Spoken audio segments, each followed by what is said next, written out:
Malien aw salamu alaikum an bi malien bɛɛ fo ka bɛɛ wale ɲuman dɔn nin waati na Mali kɔnɔ ani Mali kɔ ka malien sigimɛ diɲɛ yɔrɔ yɔrɔ nin waati na ka ouverture media bɔlɔlɔ sanfɛla lajɛ an ka chaîne YouTube n'an ka page Facebook an bi aw bɛɛ fo ka aw wale ɲuman dɔn ka fɔ aw ka jɛmukan mandi ni o ye l'émission Thierno décrypte ko Thierno ka walawala aw ye ka jumɛn de walawala aw ye jamanadenw kunnafoni minnu bɛ k'a bɛ jamana kɔnɔ ka olu walawala aw ye a nafamaw an bɛ nafamaw de ta k'an tinti olu ka nafama minnu ko u bɛ jamanadenw da kɔnɔ walima nafama minnu bɛ ko a bɛ jamana nafa walima nafama minnu fana bɛ k'a bɛ kɛ sababu ye ni ka se ka yɛlɛma don fɛn caman na anw bɛ kuma o de kan l'émission Thierno décrypte kɔnɔ jɛmukan min bɛ k'a sigira aw jamanadenw ye minnu bɛ Mali kɔnɔ ani minnu bɛ Mali kɔ kan aw minnu bɛ Mali kɔ kan Thierno ka foli bɛ bila aw ye k'a fɔ aw y'aw taara nafolo ɲini mun na Ala k'a nɔgɔya Ala ka tunga ka aw kisi a ɲani jugu ma k'a fɔ aw ye minnu bɛ Faransi jamanaw ni Amérique jamanaw ani Canada Chine ni Japon fo ka taa se Suisse ani Belgique ninnu ma an bɛ aw bɛɛ fo ka wale ɲuman dɔn k'a fɔ Ala ka tunga diya aw la Ala ka nafolo caman caman sɔrɔ minnu fana bɛ yen k'olu bɛ Afrique jamana wɛrɛw la Laginɛ Côte d'Ivoire ka taa Burkina Congo ninnu ka taa fɔ Afrique du Sud ni Angola an bɛ aw bɛɛ fo ka wale ɲuman dɔn k'a fɔ Ala ka aw fana kisi Ala ka segin ni aw ɲuman ye ba Maliba kɔnɔ aw minnu bɛ Mali kɔnɔ k'a ta Kayi fo Kidal Kulikoro Segu Sikaso ani Mopti n tɛ ɲinɛ o foliw kɔ aw malien minnu bɛ yen n'a b'aw ka forfait ta ka jamanadenw ka se k'aw sigi ka Thierno décrypte lajɛ k'a ka se ka bɔ jamana kunnafoniw kalama n bɛ aw fo su ni tile ka aw wale ɲuman dɔn bi o ye araba ye an bɛ octobre kalo tile 7 la bi maliyɛnw san 2020 mun bɛ jamana kɔnɔ tuguni mun de kɛlen don Mali kɔnɔ anw bɛna kuma mun kan k'o bɛ aw nafa sujet belebeleba fila de bɛ o de bɛ Thierno bolo bi n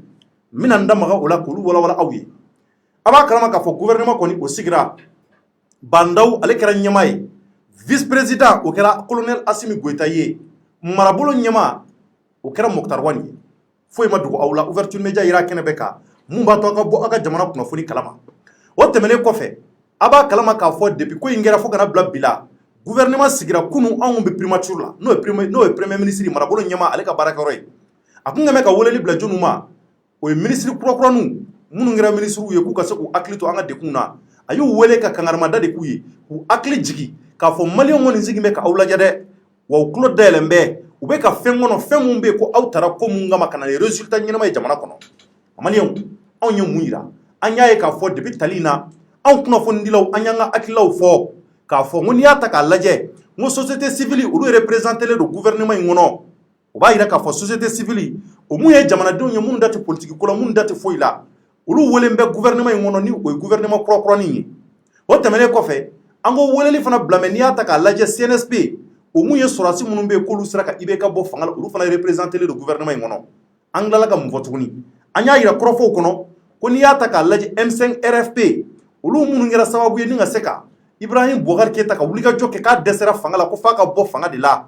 maliyɛnw an k'olu fana représentélen don gouvernement in kɔnɔ nka mun y'an dabali ban kunun an y'a ye k'a fɔ Choguel Kokala Maïga ale mun ye M5 RFP mɔgɔw ka kuma lasela ye u ka ɲɛmaa dɔ don u ye kɔrɔfɔw fɔ kunun an y'a mɛn o de y'an dabali ban a y'a yira k'a fɔ ko M5 RFP k'olu représentélen tɛ bi a kɔnɔ u représentélen tɛ bi a sini a kɔnɔ wa k'olu y'a ye k'a fɔ laɲini ye mun ye mun b'a to yɛlɛma bɛ se ka don Mali kɔnɔ cogo mun na cɛmancɛ fanga minnu bɛɛ bɛ se k'i da don a la k'olu y'a ye k'a fɔ olu janfara dɛ wa ko kumakan minnu bɛ yen olu tɛna sigi tuguni olu kɔni t'a kɔnɔ bi wa u t'a kɔnɔ sini o hukumu na maliyɛnw ɲɛ bɛ ka weleli bila Yusuf Mangara ale bɛ n bolokɔrɔ an bɛna débat de sigi ko in kan Yusuf ye wulikajɔw kɛ ka ko in ɲɛɲini k'a dɔn Mamadu Djefaga ale fana bɛ n bolokɔrɔ bi ale fana ye wulikajɔw kɛ ka ko in ɲɛɲini k'a dɔn n bɛ ka weleli bila ni maa fila ninnu ma yanni n ka folikan d'u ma n bɛna sujet filanan fɔ aw ye n'o ye Sumela Sise ye kunun maliyɛnw bɛɛ ko Sumela Sise kan ka na u ko ten wulikajɔw sabatira Mali aéroport la ni o ye an ka aéroport international Modibo Keïta ye kunnafonidilaw kɛra ka yen fa Sumela kanubaw kɛra ka yen fa anw yɛrɛ kumana ka kunun ne ma fili maa minnu ye Thierno décrypte kunun n ye kumakan minnu fɔ hakili la a y'a mɛn n ko anw tɛ se ka bila maa minnu kan ka bila ko in ɲɛmɔgɔya la n'o ye Solide de communication ye an tɛ se ka pan ka bila olu ɲɛ olu de yamaruyalen don ka kunnafoni di jamanadenw ma k'a fɔ ko Sumela Sise bilala wa k'an ka na Mali kɔnɔ Bamako kɔnɔ yan don min na ka tila ka o fana fɔ anw kunnafonidilaw bɛ sɔrɔ ka aw ladɔnniya o la nka o ma kɛ Sumela bɛ min a bilala wa walima a ma bila maliyɛnw kuma in bɛ yen de an bɛna o de da aw tulo kan mun de dogolen bɛ aw la a kan ka bɔ mun de kalama an bɛna o de fɔ Thierno décrypte plateau sanfɛ Yusuf salamu alaikum. Walaikum salam Thierno. Tari baasi t'i la. Baasi foyi. Maliyɛnw kɔni ɲɛ b'i la bi tari bɛ se ka folikan jumɛn las'u ma i famana plateau in ma i ka analyse dumanw la kuma b'i bolo. Ok, merci pour l'invitation. On a foli bi une équipe technique mɔgɔw bɛɛ lajɛlen. An foli bɛ Ouverture Media baarakɛla bɛɛ lajɛlen. Ani an lamɛnbagaw minnu bɛ k'an lamɛn Mali kɔnɔ ani Mali kɔ kan. An ka foli b'u ye u ni ce u ka fidélité la ani u ka kulomajɔ la an bɛ baara fɛn fɛn kɛ jamana in kɔnɔ an b'a k'u de kosɛbɛ.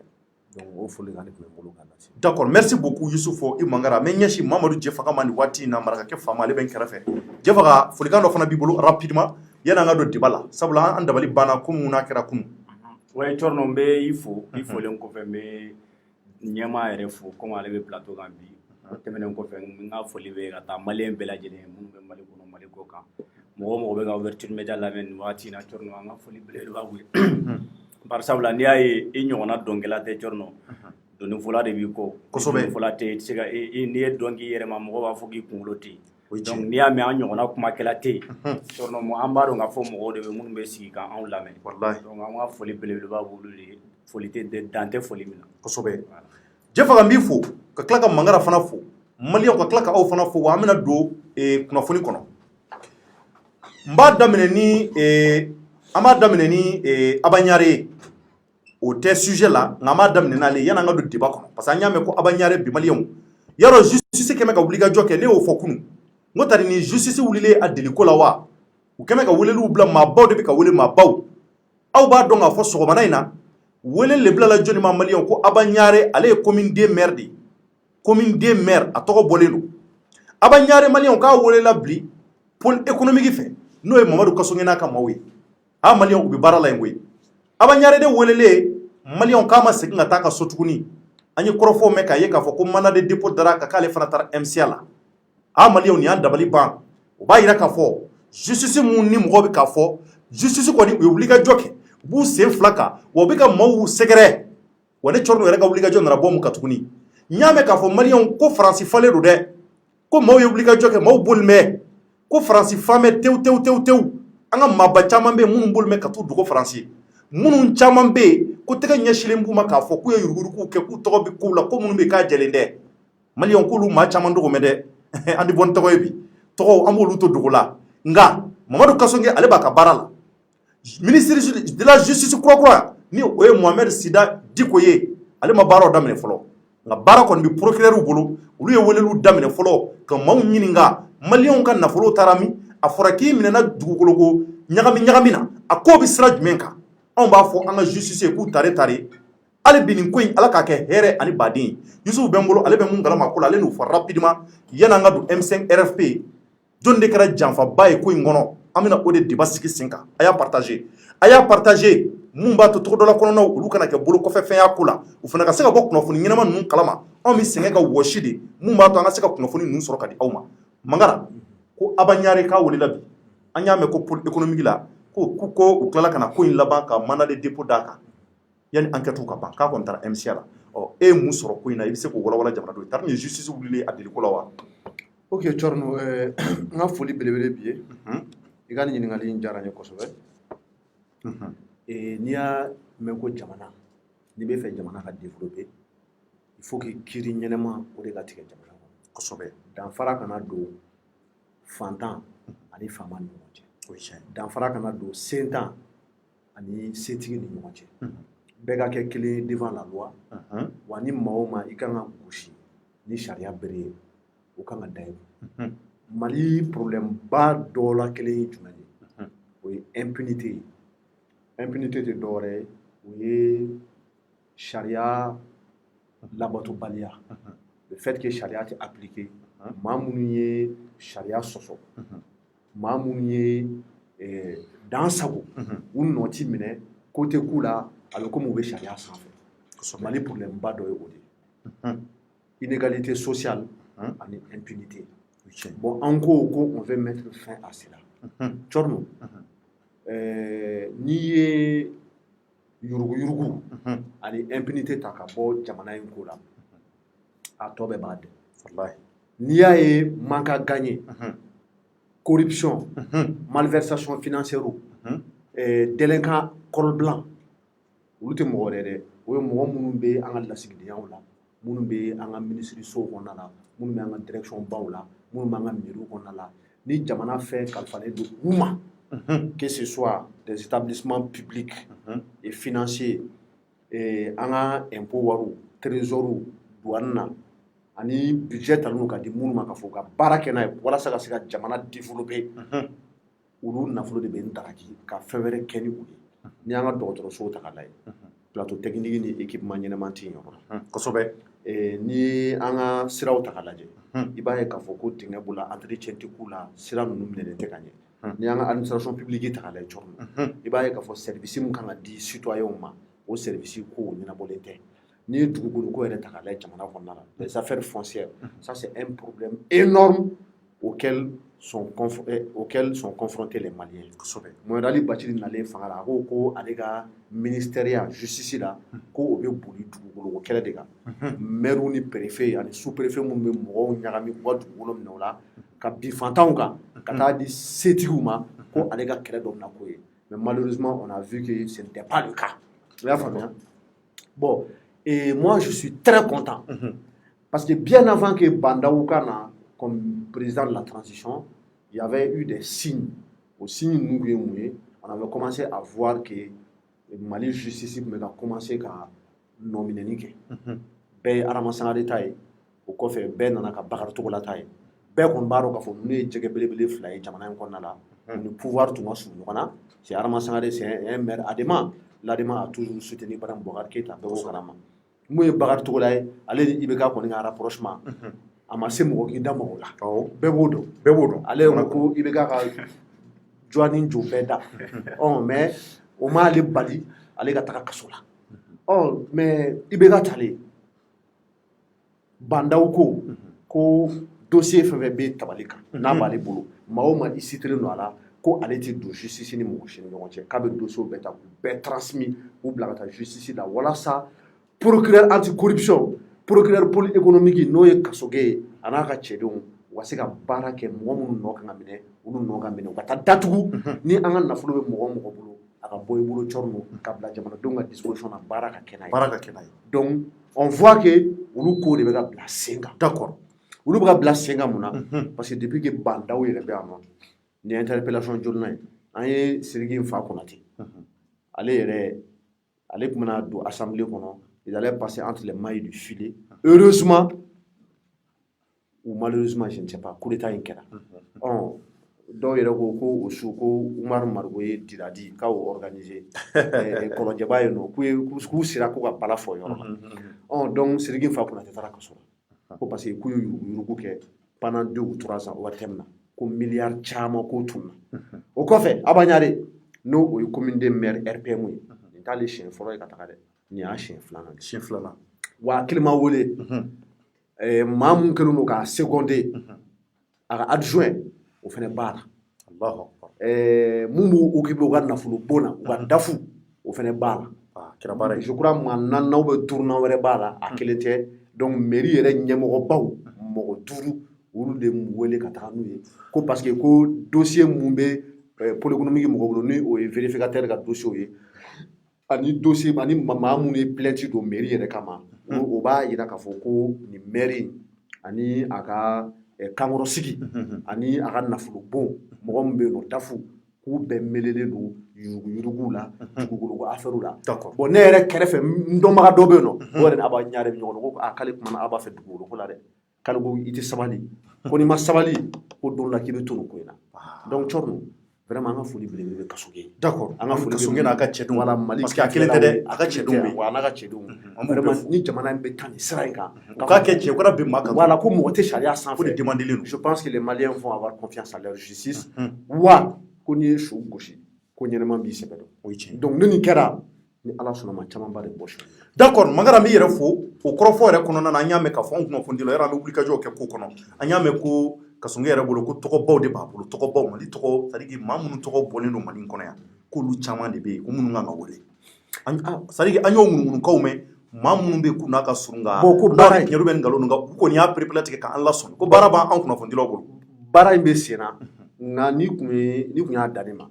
bon non bon n tɛ se k'o souhaiter parce que kɔlɔlɔ b'o fɛnɛ la i b'a dɔn CEDEAO ye sanction wuli sisan embargo tɛ yen nɔ donc frontière dayɛlɛla donc hali ni mɔgɔ ma se ka taa Faransi ou bien ka taa Amérique i bɛ se k'i den ka taa Burkina ou bien Côte d'Ivoire ou bien Laginɛ i bɛ t'i dogo ah ko a ma nɔgɔn ah sinon i paraît ko caman bɛ aéroport taga sira ɲini dɛ ah n'an y'a mɛn ko mun tɔgɔ tun bɛ Kasɔgɛ bolo k'o tigi taara donc Kasɔgɛ tɛ o ye ko bannen ye o ni Kasɔgɛ bɛ fɛ an k'a dɛmɛ a ka liste d'an ma an kɔni an bɛ yan nɔ an b'a dɛmɛ n'an bɔra mɔgɔ min kalama k'a fɔ ko y'a ka tunga ma diya fara ɲɔgɔn kan dɔrɔn an b'a wele an b'a f'a ye d'accord merci Mangara donc rapidement an bɛ don M5RFP ani ka fara ko mun kɛra kɔsa in na an y'a ye Mangara n bɛ ɲɛsin e fɔlɔ ma yanni n ka ɲɛsin hali bi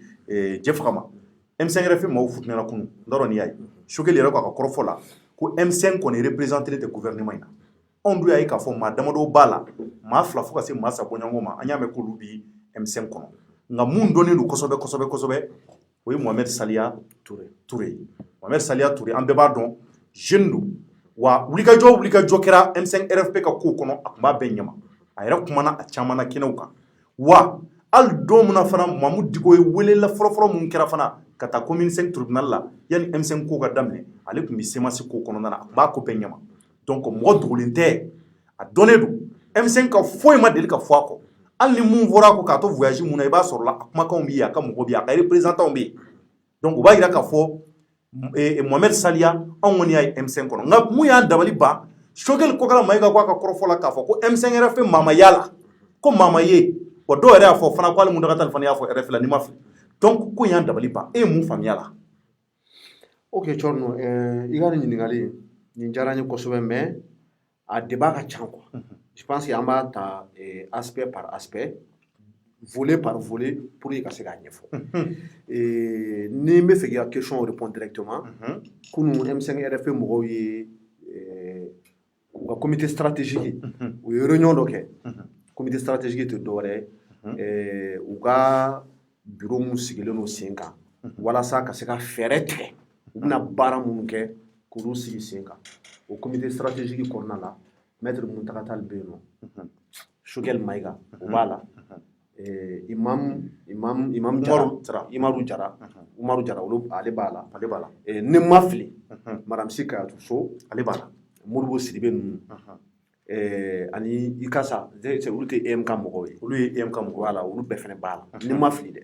mais comme M5 ko yɛrɛ kɛlen don mun ye bibi na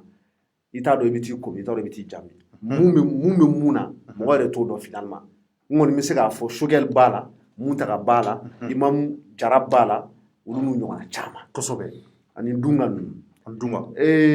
kunu ka communiqué la u ye mun fɔ u ko ko CNSP mɔgɔw ni o ye an ka sɔrɔsiw ye Asimi Goyita n'a ka cɛ don kosɛbɛ ko a tɔ bɛ ka kɛ dɔgɔyalima de o ko ten de awɔ ko ten donc u ye mun fɔ nanzarakan na i b'a la k'o de yɛlɛma an ka tudunkan na Maliyɛnw a y'a partager dɛ a y'a partager Isu ko k'a bɛna a yɛlɛma an ka tudunkan na voilà kɔrɔfɔ in a nafa ka bon ko CNSP mɔgɔw ta k'a tɔ bɛ ka kɛ dɔgɔyalima de ani ɲɔgɔn bonyabaliya ko parce que ko dɔ kɛra subhanallah ko olu ka mɔgɔ tɛ poste la olu ka mɔgɔ tɛ place la ko n'olu kun mɔgɔ bɛ place la ko Laji Burama Buwa i bɛ ka olu wele tuma caman k'a fɔ u ka na k'u ka fara ɲɔgɔn kan gouvernement sigi sen kan k'olu y'a fɔ i bɛ ka k'olu mɔgɔ tɛ place la k'olu ko ko Mali ko ten o ye kelen ye filanan ko Mokhtar Wane ni o y'an ka marabolo ɲɛmaakɔrɔ ye ko o ye M5RFP comité stratégique mɔgɔ dɔw wele o ye M5 délégation reçoit ko kuma ɲɔgɔnya bɛ ka tɛmɛ u ni ɲɔgɔn cɛ ko k'u to o kuma ɲɔgɔnya yɛrɛ la ko gouvernement lisi balila ka na ka cu ko mais ko o ye dɔgɔyalima de bon Thierno ni fana n'i y'a ta k'a lajɛ Thierno o ye dɔgɔyalima de dɛ o ye dɔgɔyalima ye Mokhtar Wane n'o y'an ka marabolo ɲɛmaa ye ale ye M5 mɔgɔw wele n t'a dɔn u tun bɛ ka kuma mun kan dɛ je ne sais pas si j'étais en train de parler de la transition en général n t'a dɔn n'u tun bɛ ka kuma gouvernement mɔgɔ hakɛ mun kan ka ta a kɔnɔ ou bien ni M5 kan ka participer ou pas ko mais ko wagati min na k'olu ni Mokhtar Wane bɛ kuma ɲɔgɔn la u bɛ ka échange kɛ u ni ɲɔgɔn cɛ alors que u ma tila yɛrɛ hali kuma ma taa yɔrɔ jan ko lisi bɔra ko ka cu donc ko bonya t'o ko la ko wa k'olu y'a remarqué k'a fɔ ko ni sɔrɔsi ninnu filɛ nin ye depuis longtemps ko fangako fa de b'u la ko mais ko Mali ko kama k'olu ma sɔn ka mankan ci k'olu tora olu y'a observé premier ministre ma bɔ u ka mɔgɔ la ko wa k'u b'a fɔ ko ka perepere latigɛ k'a fɔ ko non seulement k'olu tɛ fanga ɲini kama ko wa ko maa o maa n'a bɛ gouvernement kura in na ko M5 mɔgɔ t'a la. Ko M5 mɔgɔ t'a la. Ko M5 mɔgɔ t'a la ko bi ko M5 non seulement ko M5 mɔgɔ t'a la ko mɔgɔ t'a la mun bɛ se ka kuma M5 tɔgɔ la. Ah ni kuma ba ye koyi. Donc M5 mɔgɔ t'a la wa maa tɛ yen nɔ gouvernement in kɔnɔ mun bɛ se ka kuma M5 tɔgɔ la ko mɔgɔ tɛ yen. Ah u ye nin fɔ nanzarakan na. Communiqué. E bɛ k'a fɔ Tutunkan na. Bon n bɛ se k'a kalan. Mais taara fɔra tan. K'a kalan n bɛ se k'a kalan. Ko u ka mɔgɔ t'a la. Caman bɛ tubabukan dɔn. D'accord. N bɛ se ka communiqué in kalan. Ayi an ka tɛmɛ o la. Ayi non an ka kalan. N'an y'o kɛ ko bɛna janya. Ayi non taa m'an bolo dɔɔnin. Ayi. An ka tɛmɛ o kan. An ka tɛmɛ o kan. Ok. U ka kumakan laban kɛra mun ye? Ko u ka cɛdenw u ka militants an'u ka militantes cɛ fara muso kan ko bɛɛ k'i jɔlen to i jɔyɔrɔ la i ka mobiliser c'est à dire que mɔgɔ si kana sigi dɛ bɛɛ k'i hakili to i yɛrɛ la bɛɛ ka wuli k'i jɔ ni Mamadou Dugu yɛrɛ ka kuma ni bere bɛ mun bolo k'i jɔ ni bere bon n tɛ bɛso dɔ la sa ni daba de b'i bolo i b'i jɔ n'a ye n'i kan ka taa sɛnɛ de kɛ n t'a dɔn ni mun don ko nka ko dans les jours m'o fɔ dɛ ko bɛɛ ka wuli k'i jɔ. Bon Thierno o ye ne ka interprétation. D'accord ok. Ko bɛɛ ka wuli k'i jɔ ko dans les jours à venir ko mot d'ordre c'est-à-dire que u bɛna kumakan lase u ma baara kan ka kɛ cogo min na ni sortie de kan ka kɛ ni mobilisation de kan ka kɛ ou bien n'u bɛ wuli ka taga yɛlɛma place de l'indépendance la cogo min na walasa hali n'u ma IBK lataga u kɔni u participera ka IBK fragiliser o kɛra donc ko mot d'ordre kura bɛ na baara kan ka kɛ cogo min na dans les jours à venir k'u b'o da u ka militants n'u ka militantes tulo kan ko parce que ko in bɛ yɔrɔ min na ko Mali ko tɛ dɛ k'ulu ye kɛlɛ kɛ mun kama walasa changement kana jamana kɔnɔ ni o ye Ibrahim Boubacar Keita lataga ko o changement ko o ma na dɛ ko wa fɛnɛ ko gouvernement in kɔnɔna la ko loi dɔ bɛ yen nɔ n t'a dɔn loi 059 de tɛ wa 052 voilà parité pour que muso caman place hakɛ dɔ bɛ yen o de kan ka di musow ma musolakaw ma gouvernement kɔnɔ k'o ma respecté donc ko nin gouvernement in ye gouvernement de foutaise de ye donc k'ulu ma jɛn n'a ye bi u ma jɛn n'a ye sini ko bon k'u bɛna wuli ka jɔ sabati ko ni mun bɔra a kɔnɔ k'a bɛna jamanadenw bɛɛ tulo nin kɛra Choguel ka kɔrɔfɔ ye nanzarakan na. Bon Choguel kelen tɛ dɛ comité stratégique bɛɛ b'a la comité stratégique M5 Ba Muntaka b'a la Choguel b'a la Imam Umar Jara ale kɔni Diko ka mɔgɔ ye dɛ a bɛ semasi kɔnɔ ale fɛnɛ b'a la ale yɛrɛ kun jɔlen don yen. Kosɛbɛ an y'o ye kosɛbɛ ɲininkali bɛ mun nɔ sa Mangara e ye mun faamuya nin na c'est-à-dire u ye mun fɔ o don wa. bon Thierno Mohamed Saliya Touré ko e ma nɔgɔn dɛ c'est-à-dire que aw yɛrɛ kɔni c'est-à-dire que anw kɔni ɲɛ bɛ fɛn la an t'a dɔn n'a sɔrɔ ɲɛ b'o la. Mohamed Saliya wa an t'a dɔn fana n'a sɔrɔla anw de filila ou bien n'olu de filila o de y'an dabali ban parce que kuma mun fɔra anw kɔni b'a dɔn Mohamed Saliya kɔni ale bɛ M5 kɔnɔna kɔni vraiment ne yɛrɛ dabali banna. Thierno an ka titre la an kɛlen don ka mun de sɛbɛn ko le M5 a-t-il été trahi par certains de ses leaders est-ce que M5 janfara wa M5 ma janfa bon tiɲɛ yɛrɛ la Thierno ni ɲininkali jaabi caman bɛ se ka di a la jaabi caman bɛ se ka di a la cogo di Mohamed Saliya Touré n ka foli belebele b'a ye n yɛrɛ n teri don kosɛbɛ n kɔrɔkɛ don c'est le nouveau ministre de la formation professionnelle et de l'emploi et de la formation professionnelle an ka foli bɛ bila ye yan ni ale yɛrɛ CNJ ɲɛmɔgɔ kɔrɔ ye bon a ka jɛkulu dɔ bɛ yen ko gɛrɛn u bɛ to ka yala yala pour que ka mɔgɔw kunnafoni wala ka sensibiliser jamana taabolo kan ko ɲɛnama bon Imam Diko CEMACI jeunesse président o ye Mohamed Saliya Touré bɛɛ b'a dɔn k'a fɔ ko Diko ka denmisɛnnin sɛbɛ don Diko kɛrɛfɛmɔgɔ don a ka baara dora don Imam Diko donc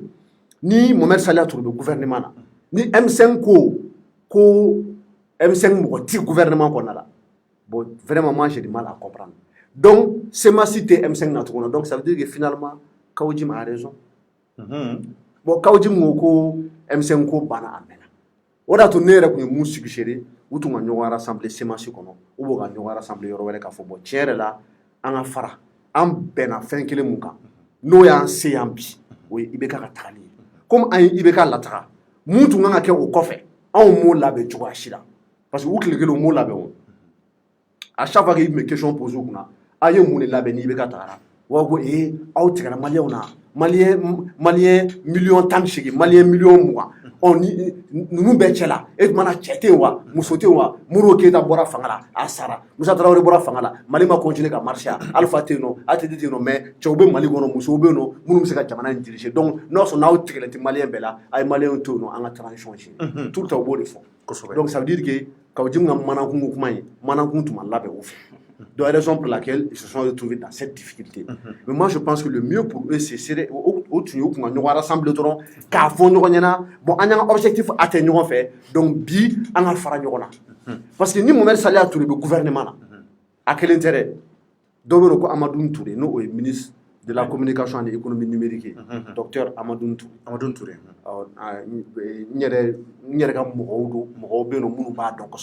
Mais allez, M5 fier. M5 fier avec quelqu'un M5 non fait avec M5 leader ou avec intellectuel ou on a beaucoup M5 m'a représenté non mais ni chef là mais réellement mon famille na e bolo ou janfara de ya bon me kana kuma yo Mamadou Koulibaly mu me ka fo akaka an go prepare latige ya benyana parce que information sanuma an go di o de kay Mamadou Koulibaly mu be imam Diko Kerefe ani Mamadou Koulibaly mu be gouvernement na o ti kelenye ne yɛrɛ kun bilara o fili la je pense que c'était les mêmes mais u ti kelen ye donc an b'o fɔ k'o perepere o tɛ Mamadou Diko kɛrɛfɛ mɔgɔ ye mais Mohamed Salia ani Amadou Touré ninnu bɛ M5 maaw ye donc Kawudi ko M5 cira olu ko M5 Choguel ninnu yɛrɛ ko M5 ma ci Clément ko M5 ko banna Choguel ninnu ko non ko M5 ma ban an kɔni y'a ye k'a fɔ ko EMK mɔgɔw olu ka distance ta o tɛ ka kɛlɛ tigɛ mais u kɔni olu ka distance ta mais n'u ka distance ta pourquoi hier soir déclaration waati la c'est-à-dire que Ikasa tun bɛ yen Ikasa il était présent mais Ikasa kelen tɛ EMK ye o cɔrɔ mais a kɔni bɛ EMK la Senko tɛ EMK la Senko bɛ EMK la e ma Senko ye bandaw ka transition dɔn non mais ayi non mais yɛrɛ ko e ma Senko ye ya Senko tun bɛ yen o don t'a dɔn vɛsi de malo bɛ furukiya bon m'o jateminɛ voilà mun ɲa mɛn k'a Senko tun bɛ yen nɔ bandaw sigilen i ma EMK mɔgɔ wɛrɛw ye k'a fɔ ko a ɲɛna Umar Margo n'a ka cɛdenw n t'a dɔn ko MPM mɔgɔw bɛ tɔrɔ MDM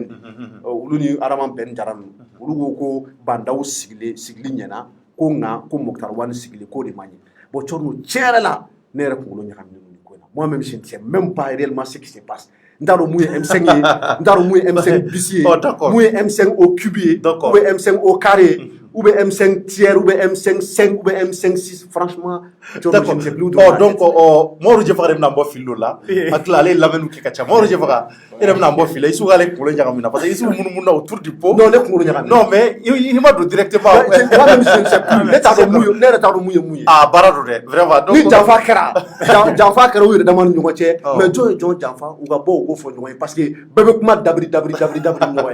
ye e k'i miiri Clément Danbele ale yɛrɛ ko dossier dɔw bɛ ale bolo Choguel Maïga kan MRTP k'a bɛn'o transférer k'o transmis ka t'o di pôle économique progrès ma kaso kɛ ko dossier b'a bolo an ba kan Madame Sikayatou Sow n'o y'an ka musokɔrɔba ɲuman ye ale dun filɛ elle a l'air intègre an y'o de mɛn a kan a ma k'an tile la parce que Alpha Clé y'a sɔrɔ an ka dɔgɔn dɔɔnin ko dɔ b'a bolo Madame Sikayatou Sow kan ko Modibo Sidibé ko initiative ri ko dossier b'a bolo fɛnɛ kan a ko dossier b'a bolo jɔn yɛrɛ kan tuguni k'a bɛna bɛɛ transférer ko ka taa di fɛngɛ ma procureur kaso kɛ ma olu bɛɛ tɛ M5 mɔgɔw de ya bon o ka bɔ yen nɔ PCC o ye plateforme contre le chômage et la corruption tiɲɛ la cɔri ninnu an kɔrɔkɛ ma nin faamuya dɛ Mohamed Salia o y'o de kɛ ministre de l'emploi et de la formation professionnelle ye Clément dun ye emploi ko kɛlɛ daminɛ a mɛnna a ye kɛlɛ daminɛ ka yurugu kɛlɛ depuis longtemps o tun bɛ se ka hinɛ an kɔrɔkɛ la ka ta ka kɛ ministre de l'emploi mais komi kɔrɔw kan ka bila sen kan a bɛ se ka kɛ M5 mɔgɔw bɛ don o la mais CNT voilà c'est-à-dire conseil national de la transition o kan ka bila sen kan sɔrɔ ko maa caman bɛ don o la donc on ne sait pas peut-être que M5 mɔgɔw bɛ parce que nin cogoya in na vraiment n'i y'a ye a tɛ faamuya quoi an ka ɲɔgɔn faamuya bon i bɛ k'a ko le Mali ce n'est pas un gâteau à partager o ye kelen M5 mɔgɔw fana ko k'olu tɛ an fanga ɲini kama CNSP fana nalen CNSP nalen u ka discours fɔlɔ la u ko ko eux ils sont là pour redonner au Mali sa fierté et sa dignité k'olu tɛ an fanga ɲini kama dɛ ko on va remettre le pouvoir aux civils CNSP Mali sɔrɔsiw colonel Ismaël Ouaké Assimi Goïta colonel Modibo Kone colonel Sadio Camara an yɛrɛ kɔrɔw don dɛ nka u y'o de fɔ dɛ k'u bɛna pouvoir di civil ma cɔri mɔgɔ si ko k'ale tɛ fanga fɛ bɛɛ ko k'ale tɛ fanga fɛ ko Mali ko de don Mali ko de don yɔrɔ CNSP ko k'ale mana fanga ko kama k'olu ka sira tɛ fanga la k'olu t'a ye yɔrɔ ko IBK ka taga ko ils vont retourner dans les casernes ko il y aura une transition politique et civile kelen M5 mɔgɔ kɛ to ka kɛlɛ kɛ ko IBK ko tɛ sa ko Mali ko de don k'olu ka mɔgɔ foyi tɛ fanga la Mamadou Diko ko k'ale ka mɔgɔ tɛ fanga la bɛɛ ko k'ale ka mɔgɔ tɛ fanga la mais cɔri kɛlɛ bɛ ka kɛ mun de kama fanga in tɛ yan CNSP ko k'u bɛ fanga bila est-ce que u y'a bila CNSP fanga bila u ma fanga bila M5 mɔgɔw ko k'olu ta tɛ fanga ko kɛlɛ ko e sɔnna uniquement pour chasser Diko nka mankan ci bɛ ka caya dɛ pour chasser IBK jadi Diko astagfirullah pour chasser IBK d'accord peut-être c'est lapsus i dafila donc IBK tagara mais mankan bɛ ka continuer ka kɛ ça veut dire que quelque part Thierno n'o de fɔ plateau in kan n bɛ segin a kan yanni n ka kuma d'i ma tu m'excuses un homme politique parce que sɔrɔdasi minnu filɛ nin ye cɛ gɛlɛnw don mais u donna politique la ka ban u ye politique dɔɔni kɛ u donna politique la ce sont des militaires politiques bibi na kɔni an bɛ niveau min na ayi waati min na u ye na dɔɔni nɛnɛ voilà o y'a sɔrɔ na in jalen non n bɛna nin kuma ye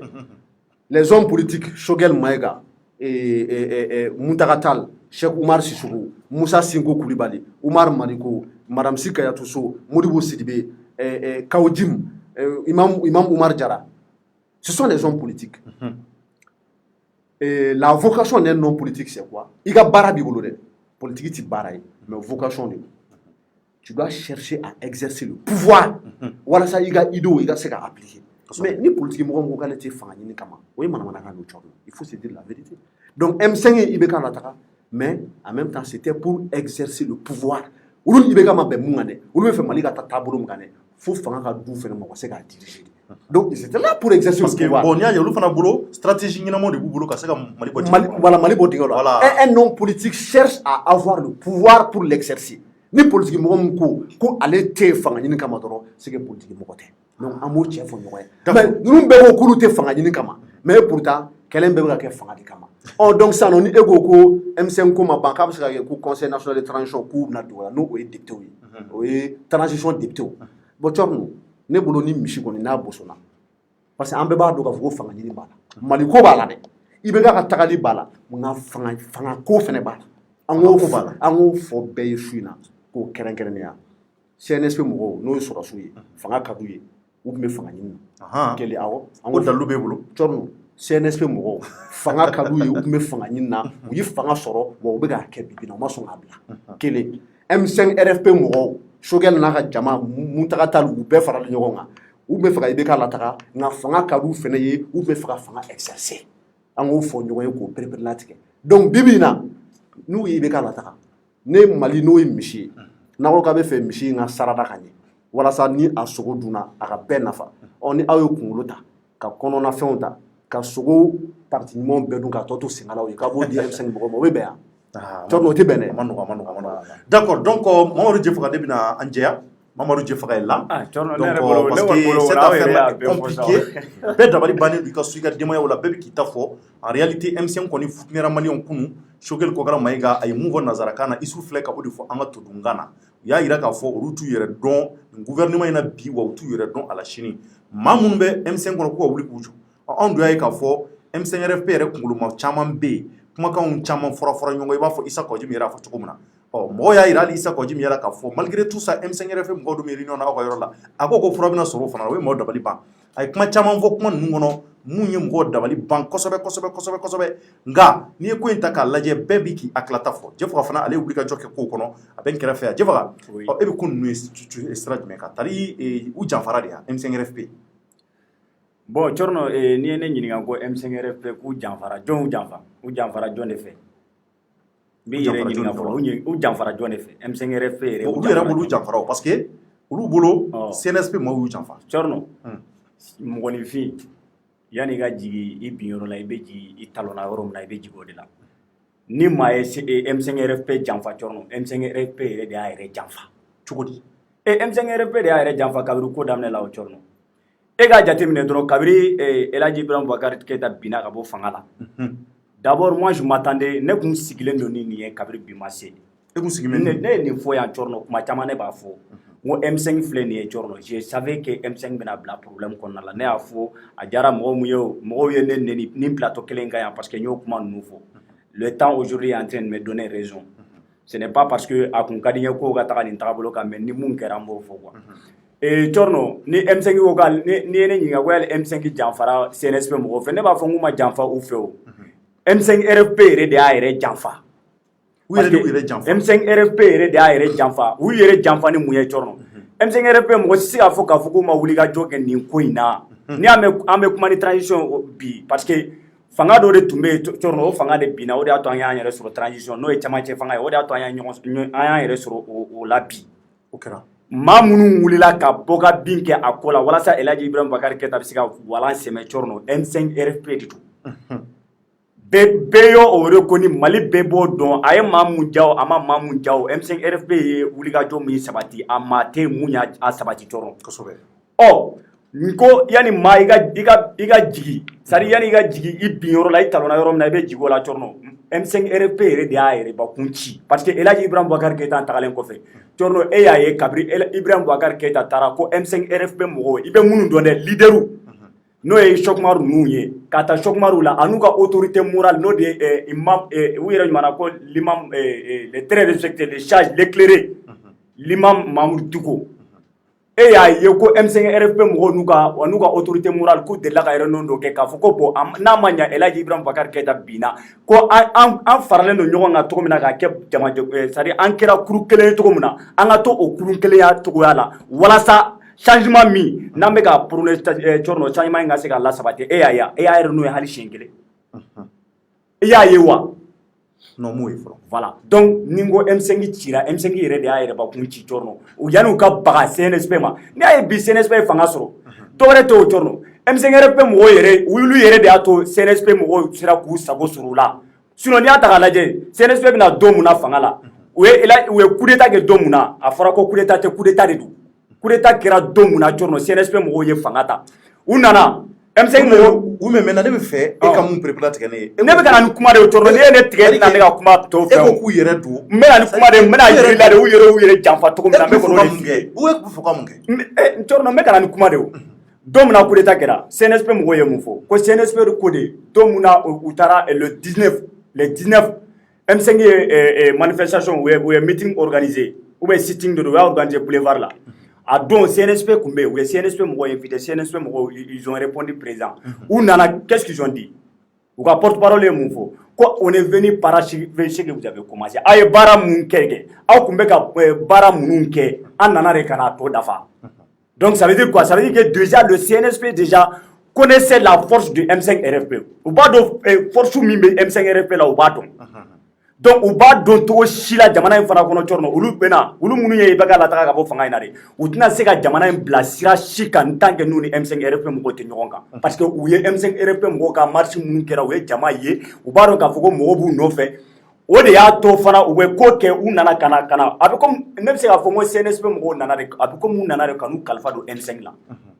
mais maintenant ne tɛ se k'a faamuya Corno M5 RFP politicien minnu b'a la n'i y'a ta k'a lajɛ Choguel Kokala Mayiga yɛrɛ lajɛ a ye san joli kɛ politique la Corno ka san joli de kɛ politique la a bɛ politique la kabiri an ka wololiko kuma yɛrɛ tɛ kabiri Musa Tile fo ka Musa Tile kɛ ka Alpha Tile kɛ ka Alizé Tile kɛ ka na bi kɛ an bɛ ka kuma M5 de kan n bɛna ni kuma de ye sa Corno ne ye ne ka kuma tigɛ an tɛna se ka ɲɔgɔn faamuya i ye kuma de di ne ma i bɛ ne to yen n bɛ ka na ni kuma de ye ne to yen ka na ni ka kuma ye bani n bɛna yiri la de parce que i ye kuma dɔ de fɔ ko CNSP mɔgɔw taara yen ne bɛna fɔ de CNSP mɔgɔw taara yen M5 yɛrɛ de y'a yɛrɛbakun taara yen u yɛrɛbakun de u yɛrɛ de u yɛrɛ taara yen Corno maître Muntaka Tall mɔgɔ bɛ politique ɲɛfɔ olu ye sɔrɔdasigɛ mana politique dɔ cogo o cogo a bɛ se ka politique dɔn ka tɛmɛ politicien yɛrɛ kan maître Muntaka Tall Corno mɔgɔ tɛ politique ɲɛfɔ ɲɛna olu maa joli u ka autorité morale n'o ye imam Mamoudou Dicko yɛrɛ ye Corno jamakulu min b'olu nɔfɛ wallahi ni M5 RFP mɔgɔw yɛrɛ kun jɛlen kun tora ka kɛ i n'a fɔ kɔnɔkulu jɛlen Corno u kun bɛ cogo min na dɛ u farala ɲɔgɔn kan ka Elhaji Ibrahim Boubacar Keita gɛn ka bɔ fanga la cogo min na n'u kun continuera o dynamique in kan Corno a bɛɛ n'Ala cɛ CNSP tɛ se k'u janfa munna u m'o kɛ CNSP y'a ka coup d'état kɛ M5 RFP la Corno maa joli de bɛ mun tun bɛ bɔ M5 RFP leaderu dɔ yɛrɛ bɛ bɔ Woni fɛ Corno u bɛ taa Kati 3h du matin 2h du matin aw dun ye kulu de ye le fait que c'est-à-dire u y'a kɛ u bɛ taga CNSP mɔgɔw rencontrer en rang dispersé dɔw bɛ taa bi dɔw bɛ taga dogo fɛ dɔw bɛ taa kɛnɛ kan dɔw bɛ c'est-à-dire olu yɛrɛ de y'u yɛrɛ di CNSP ma u yɛrɛ de y'u yɛrɛ affaibli c'est-à-dire auprès du CNSP olu yɛrɛ de ye u yɛrɛ quoi u ka faiblesse k'a jira ka sinon o ye kuma mun fɔ k'a fɔ ko fanga mara man d'olu ye Corno o ye kuma de ye fanga mara ka d'u ye donc e bolo u yɛrɛ de nɔ don u yɛrɛ de sinon n'u kun tora kulu ye par exemple Mamoudou Dicko ye convocation min kɛ k'a fɔ k'a bɛ bɛɛ lajɛlen wele palais de la culture la k'an ka taa palais de la culture la Corno ko prière collective bɛ yen ko 23 morts mun kɛra k'an ka taga prière la o don a don Mamoudou Dicko ye kumakan mun fɔ o don a m'a fɔ de ko sɔrɔsiw b'u to yan fɛ k'u bɛ fɛn kɛ wa o y'a sɔrɔ sɔrɔsiw tun ye mɔgɔw wele ko mɔgɔw ka ɲɔgɔn sɔrɔ fɛn na CNCB la concertation na a bɔra yɔrɔ u siranna u ma sira o dɔn sɔrɔsiw siranna o sɔrɔsiw siranna parce que o vendredi samedi don de Tchorno concertation tun kan ka kɛ a samedi yɛrɛ Mamoudou Dicko ye message a samedi Clément ninnu tun bɛ CNCB la mais sɔrɔsiw ma taga sɔrɔsiw ye mɔgɔw invité mais le fait que Mamoudou Dicko kumana k'a fɔ ko a ye message min bila ka taa di sɔrɔsiw ma sɔrɔsiw y'a reporté o kɔrɔ ye mun ye Tchorno o b'a yira de k'a fɔ ko sɔrɔsiw b'a dɔn k'a fɔ u bɛ M5RFP mɔgɔw u b'u ka force dɔn u b'a dɔn M5RFP ye mun ye mais mun y'a to sɔrɔsiw y'u sago sɔrɔ M5RFP la parce que M5RFP mɔgɔw yɛrɛ de u yɛrɛ feere sɔrɔsiw ma bari sabula u bɛ taga dɔw bɛ taa sufɛ dɔw bɛ taa fajiri fɛ dɔw bɛ taga nin waati fɛ Tchorno n'aw tagara a rang dispersé M5 yɛrɛ la ye ne ɲɛw kɛra e bolo danaya t'o kɔnɔ mais danaya tɛ se ka k'a kɔnɔ la raison pour laquelle Tchorno M5RFP yɛrɛ a filɛ nin ye bi bi na e bɛ Umar Mariko ka kuma e b'a kumakan mɛn M5RFP ko la e bɛ cɛ yɛrɛ tɔgɔ ba Chokumar le SYNAS la e b'a ka kuma mɛn M5RFP ko kan e bɛ Kawjim kɔni au moins lui il a été direct Kawjim y'a fɔ bɛɛ lajɛlen ye k'a fɔ ko CNSP ko M5 est mort de sa belle mort ko M5 sara Kawjim m'a ta dogo dɛ Kawjim y'a fɔ ko M5 sara maintenant M5 mɔgɔw filɛ nin ye ne tɛ se ka mun faamuya Tchorno olu yɛrɛ nin bɛɛ kɔlɔlɔ mun ye nin bɛɛ lasuma i b'a dɔn l'après IBK maa t'u la mun y'a préparé a maa kelen tɛ M5RFP la mun y'a préparé maa kelen t'u la mun yɛrɛ ye ne dabali ban Tchorno M5 u ka comité stratégique mɔgɔw kana hakilina sɔrɔ k'a fɔ ko ni IBK tagara anw de kɔni ye pression kɛ pour que IBK ka taa ni IBK taara jamanadenw tɛ se ka to falatoyala ten jamanadenw tɛ se ka to u kunfɛ ten jamanadenw y'u jigi kɛ anw de ye anw de wulila ko IBK ka taa ko fo changement ka na aw kun kan ka fɛn dɔ sɔrɔ Tchorno k'a bila sur place walasa hali El Hadji Ibrahima Boubacar Keïta tagalen kɔfɛ maliyɛnw bɛ se k'a fɔ ko vraiment ni maa ninnu filɛ an y'an jigi k'u ye u ma bɔ an jigi kɔrɔ u kun kan ka continuer u ka lutte fɛ u kun man k'u tɛgɛ jigi u ka autorité morale n'o de ye Imam Mamoudou Dicko ye Mamoudou Dicko kun kan ka continuer k'u fara ɲɔgɔn kan su fara tile kan Tchorno Mamoudou Dicko kun kan ka continuer k'u fara ɲɔgɔn kan i n'a fɔ kɔrɔlen u kun b'a kɛ cogo min na mais kabiri El Hadji Ibrahima Boubacar Keïta binna fo kana bila bi la fo kana bila an filɛ wagati min na jɔn de y'a ye ko M5RFP mɔgɔw bɛɛ lajɛlen u ka leader i n'a fɔ kɔrɔlenw bɛɛ tun bɛ ɲɔgɔn sɔrɔ cogo min na an'u ka autorité morale u bɛɛ tun bɛ ɲɔgɔn sɔrɔ CEMACI la Tchorno ne yɛrɛ tun bɛ taa reportage kɛ kabiri IBK binna fo bi e ye CEMACI mɔgɔw ye k'a fɔ k'u ye ɲɔgɔn wele k'u ka taa réunion n'a ye ne wa donc e bolo depuis waati donc n'an ma fɛn dɔ bila sur place n'i y'a ye bi bi na CNSP filɛ nin ye u ɲɛ donna u sera k'u sago sɔrɔ M5RFP la dɔwɛrɛ tɛ dɛ hali M5RFP primature u m'a sɔrɔ dɔwɛrɛ tɛ parce que olu yɛrɛ cɛla u tilalen don Tchorno olu yɛrɛ tilalen don o de y'a to u ma se ka hali primature sɔrɔ d'accord sinon ni fanga k'a fɔ k'u tɛ ka fanga ɲini olu de bɛ ka fanga ɲini u bɛ ka fanga ɲini ni bɛɛ ye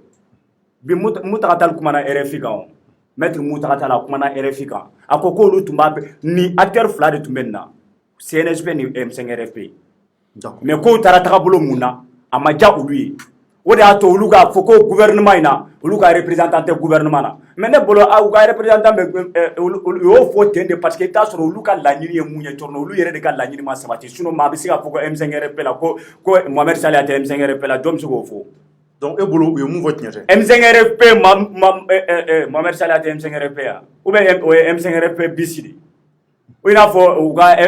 fɛn yɛrɛ tɔgɔ bɔra an kɔnɔ FSD mɔgɔw FSD B ani FSD SAP donc i bɛ taa sɔrɔ CEMACI fana ye M5 SAP ye kɛ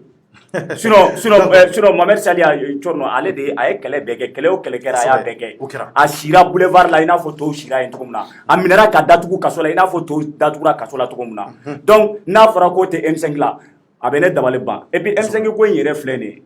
a tɛ yen de Tchorno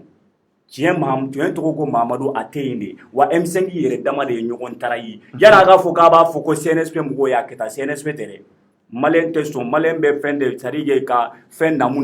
i m'a faamu mun ye tiɲɛ u t'o fɔ M5RFP mɔgɔw u yɛrɛ de y'u yɛrɛ tara ye c'est à dire u ka comité stratégique Tchorno a n'u ka autorité morale u yɛrɛ dama u ma se ka fɛn dɔ sɔrɔ k'a fɔ maliyɛnw ye u yɛrɛ ma se ka u fara ɲɔgɔn kan i n'a fɔ u kun faralen don ɲɔgɔn kan cogo mun na Ibrahima Boubacar Keïta tun bɛ cogo min na donc ni nin ko y'u sɔrɔ u kana fɔ k'u b'a lada maa kan u yɛrɛ de don. Ok, merci beaucoup Jɛfaga o kɔrɔfɔ la, n bɛ ɲɛsin Mankara ma. Tomadi a bɔra ka Jɛfaga ka kɔrɔfɔ mɛn ale y'a jira k'a fɔ nin ko n'a kɛra u yɛrɛ de ka janfan don u yɛrɛ de bɛnbɛn sigi ɲɔgɔn kama donc ko de nana wolo nin na donc ale ko kɔrɔfɔ kɔnɔ n'i y'a ta ka lajɛ ko depuis waati min na IBK kɔni ye fanga sɛmɛ nin waati in na ko IBK taara ka sababu kɛ sɔrɔdasi minnu bɛ yen k'olu ye wulikajɔ sabati a ko kɔnɔ ko depuis o waati de M5 u tun kan ka kɛ cɛden kelen ye ka fara ɲɔgɔn kan k'u hakililaw kɛ kelen ye ale ka kɔrɔfɔ y'a yira k'a fɔ ko depuis o waati de ko janfaw daminɛna danayaw ma sabati ɲɔgɔn na wa kumakanw fana u fɔra ɲɔgɔn kɔ n'i y'a ka kuma ta k'a lajɛ kuma ninnu vraiment a bɛ faamuya sira kelen kan nka n bɛna Isu ɲininka n'a sɔrɔ ale sɔnna Jɛfaka ka o kɔrɔfɔ ninnu ma Isu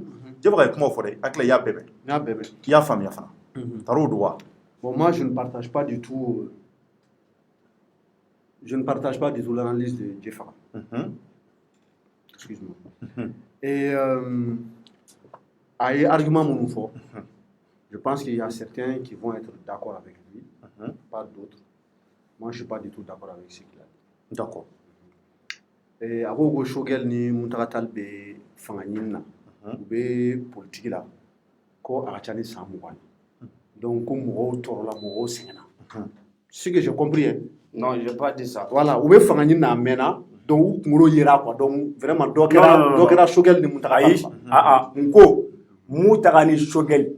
ou be politique donc à te me bella Jelenka. Olu be politique mun don CNSP ma tout là parce que question tu nyemi torno nyingali de ko yali ko be ka fo ko CNSP mo go taray ngo net siga fo ni trahison ko do olu yere dama de nyogon taray parce que ne bolo moi personnellement je ne peux pas comprendre que le CNSP qui sont des hommes de terrain olu mun ye militaire ou ye ka fo ko olu be na kana politicien taray ou ka politique ngoni ya trahison bora politique ko keneka militaire ni politicien je do rete de parce que politicien nous yere de politicien nous yere dama olu de ñogon pla parce que nous tu ñogon mina yali ibega taga len ko fe nous kun toro o bazinka on sera sur nous bi amega mun fo bega fo ko CNSP mo tara nga ngute ñogon soro ko keneka c'est comme ça que j'ai dit. OK yo famia OK ño famia mais a kuma kono a kuma na Shogel kan ka fo ko Shogel be politique la mena ne mun famia donc c'est comme si nous kungolo nous ayen ni ça fait longtemps qu'il y a un politique. Donc, ni changement qu'il y a, nous balayera au Qatar. Je pense que Jɛfaka ne peut pas dire le contraire. Shogel mena politique là. Akulo il y a la politique là depuis longtemps. Boy, non, à te garder débat suis. C'est toi qui maintenant c'est toi qui non parce que non agara nanga kuma chance de yelema non ako ka ma fo chuko ya ma fo chuko ara de la question qui m'a été posée ni clara ga sega da tuna la même na sega da tuna pour que ga famia torno aga to aga fa ya tuni sinon ka fo ko mena chaîne politique en teka kuma no ede mais le fait que ko ku traida ulu yere dama de nyogon trai ma bi bulu mara ago Shogel mena politique la ne bolo tu ko juguye c'est ni est allé ka la iba e ka fo ko ma tuma me no mun be sambina ni ke fanganin na o sambina ni be sampi so ba ko fe do ba so donc Shogel ni muta malgré qu'on mène scène politique ils ont toujours le droit de chercher le pouvoir. Bon, peut-être que ni Jɛfaka o kam fo, je vais m'en excuser mais les gens peuvent faire voilà ou c'est ko taga lajɛ mais ale kelen tɛ mɔgɔ caman fana ka argument non wa ko bon Shogel mena politique la depuis Alpha Clé avait politique là Muntaratal mena politique là moi ce n'est pas pour défendre le M5 RFP Dieu seul sait combien de fois j'ai des critiqué ici sur ce plateau mais me kuma kelen fo ko pere la tigɛ chorno ma i ye politique daminɛ i bɛ se ka san 40 san 50 kɛ politique la ka sɔrɔ i bɛ ka mun ɲini i m'a sɔrɔ. Je prends un exemple qui est très simple. D'accord. Les François Mitterrand t'a lajɛ. François Mitterrand, l'ancien président français. Comme la Deuxième Guerre mondiale bara, ale bɛ politique la. Même pendant la Deuxième Guerre mondiale, a bɛ politique la. Deuxième Guerre mondiale bannen gouvernement fɔlɔ mun nana ni De Gaulle ninnu donna De Gaulle ka gouvernement fɔlɔ François Mitterrand secrétaire d'État kun ni o bɛ se ka kɛ i n'a fɔ ministériel jɔyɔrɔ a kun b'o la. A kɛra président ye san jumɛn et qui mérite depuis 1946 jusqu'en 1981 Tchorno a mena nɔfɛ dɛ. Voilà, donc c'est pas une question de périodicité, ce n'est pas une question d'âge. Non, je donc, parle de période. Non, il faut qu'on dépasse ces passions-là. Malien parle de période. Non, je termine. Au Malien, nous refons Jɛfaka kelen tɛ. Non, on va débat dessus. Non, on m'a suivi. Mais comment on a dit? Aïe, arbitraire quand on partage. Parce qu'avec la tanga hakila tout na ma fo no. Je n'ai pas d'amo, mina kuma dire. Voilà. On dire ma. OK, Malien caman ka laɲini o ye. N'ale ko k'ale b'i fori k'a fɔ k'a m'o fɔ. C'est pas grave. Et mɔgɔ bɛ ka lamɛn o ni nkalon dɔ bɛ Jɛfaka. A ko Shogel bɛ politique la a mɛnna donc an ka tɛmɛ o yɔrɔ kan. maa wɛrɛ minnu b'a fɔ u k'a bila hakili la k'a fɔ ko o ti problème ye u bɛ se ka fanga ɲini pendant 50 ou 60 ans Thorno i ko est-ce que trahison kɛra M5 kɔnɔna la bon moi je ne suis pas du M5 je ne sais pas ni n ko ne kɔni b'a dɔn mɔgɔ tɛna se ka k'i yɛrɛ ma jugu ye mɔgɔ i tɛ se ka k'i yɛrɛ ma jugu ye ko je t'aime tu m'aimes je m'aime d'abord hein? La charité bien ordonnée commence par soi-même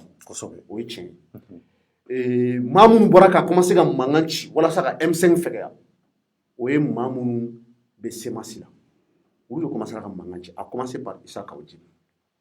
awɔ Issa Kawujim de bɔra k'a fɔ ko le M5 est mort de sa belle mort ale de fɔlɔ bɔra ka M5 ka ci o kuma fɔ kelen donc ni maa ye janfa kɛ M5 kɔnɔna la est-ce que Kawujim tɛ parce que ne ma M5 mɔgɔ wɛrɛ ye an ye EMK ta k'a lajɛ ils ont parlé de EMK Dieu fait quand même parler de EMK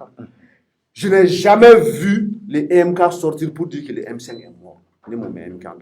ne m'o mɛn EMK da dɛ wa n ye Clément fɛnɛ lamɛn Clément bɛ EMK la Clément ko Sogɛl ninnu bɛ to ka décision ni fɛnw ta k'u kana ta n'olu tɔgɔ ye dɛ ko parce que k'ulu bɛɛ de bɛ M5 na k'ulu bɛɛ de bɛ M5 na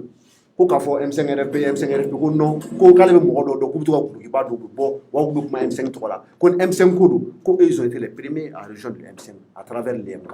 donc ne ma Clément ye k'a fɔ ko a bɛ M5 ci o kuma fɔ ma Cheikh Oumar Sissoko ye k'a bɔ k'a bɛ M5 ci o kuma fɔ ma Cheikh Oumar Sissoko ye k'a bɔ k'a bɛ M5 ci o kuma fɔ ma Umar Mariko ye k'a bɔ k'a fɔ ma Adama Ben Jara ye k'a bɔ k'a fɔ ma Imam Umaru Jara yɛrɛ cira Kawujim bolo ko Kawujim n'a yɛrɛ ko Kawujim bɛ ka kuma minnu fɔ ko franchement ko Kawujim bɛ k'a fɔ fanga ɲininaw de don a don n'a ta bɔra ta o y'a kɛ tan ko mais ko Kawujim t'a dɔn k'a fɔ ko Sogɛl ni Muntaka ye fanga ɲinina ye ka t'u nɔfɛ voilà pour que ka M5 fara ɲɔgɔn kan oui mais Kawujim ka kɔrɔfɔ la ko k'a bɛ fɛ ka duci bɔ mɔgɔ la parce que i b'a sɔrɔ kumakanw dɛmɛna u ni ɲɔgɔn cɛ ale ko ka kumaw fɔ i b'a sɔrɔ maaw sumayara a ɲɛkɔrɔ Thorno Kawujim y'a fɔ bɛ Kawujim m'a fɔ ko ninnu ye fanga ɲininaw de a m'a fɔ wa bon e t'a dɔn k'a fɔ ko zon don wa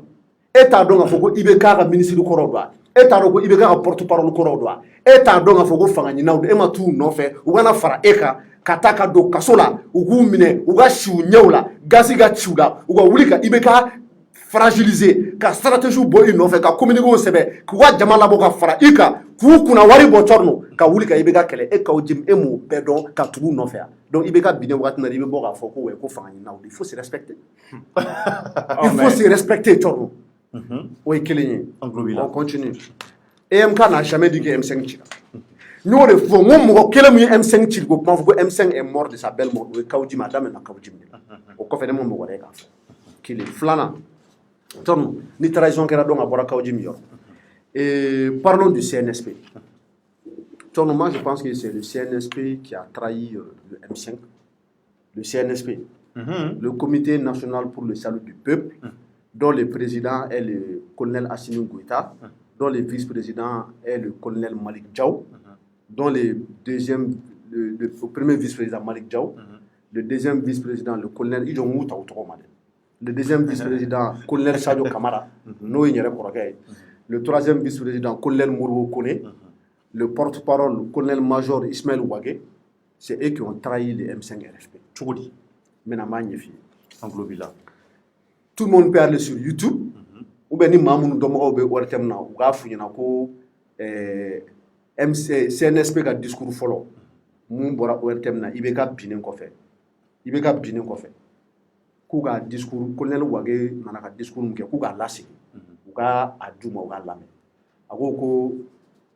transition bɛna kɛ transition civile de ani politique Thorno donc soit le colonel-major Ismaël Ouagé a ka yafa ma soit il a menti ou bien mun kun sɛbɛnnen don a ɲɛkɔrɔ a m'a faamuya ka ɲɛ ou bien amnésie i bɛ amnésie kɔrɔ dɔn amnésie mɔgɔ min bɛ to ka ɲinɛ i b'a sɔrɔ amnésie y'a minɛ a ye kumakan mun fɔ a m'o labato tuguni parce que c'est ce qu'ils ont dit mais a bɛ se ka kɛ ko bɛ yɛlɛma du jour u bɛ se ka bɔ ko wɛrɛ kalama Thorno marifa b'olu de bolo yɔrɔ Mali fɛ a to magasin d'armement minnu bɛ Kati a tigiya b'olu de bolo yɔrɔ Assimi Goïta de ye armée de terre force spéciale ɲɛmɔgɔ ye n'est-ce pas olu de ye coup d'état kɛ n'est-ce pas mɔgɔ de y'u diyagoya k'u k'a sɛbɛn papier in kan yɔrɔ mɔgɔ m'u diyagoya o don fanga tun b'olu de la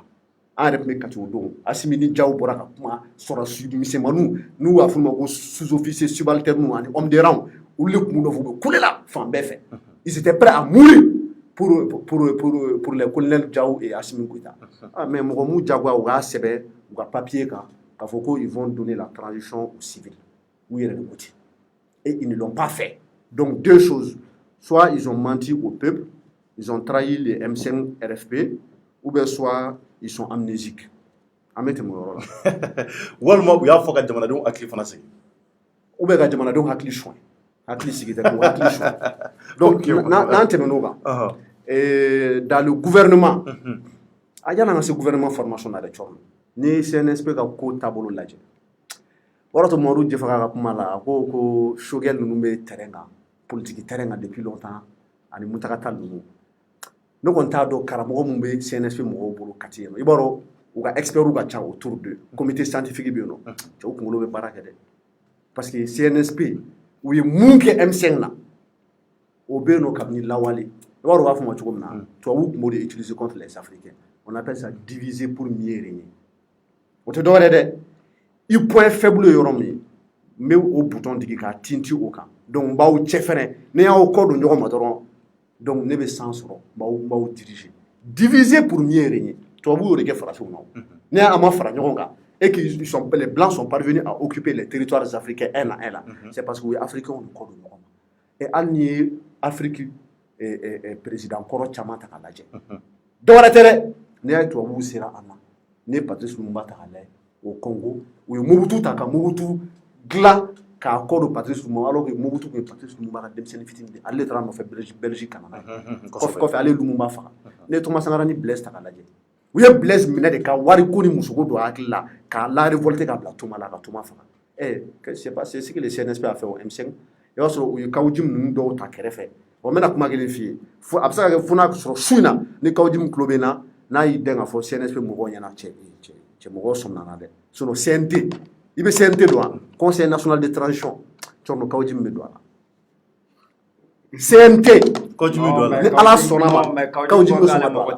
la ni Kawujim ka mɔgɔ tɛ poste la fo n'a sɔrɔ ni Kawujim tulo bɛ nin na su in na ni a y'a décidé ka bɔ a la. Ayi mais a y'o décision ta mais CNT mɔgɔw o ye mun ye c'est la nouvelle assemblée qui va diriger la transition. Donc faveur fɛn bɛ kɛ député kɔrɔw ye o de bɛna kɛ Conseil national de transition mɔgɔw ye kati bɛ d'u ma bon d'essence bɛ d'u ma u bɛ taa assemblée kɔnɔna la Arasa yɛrɛ ka kuma ko cɛ in tɔgɔ yɛrɛ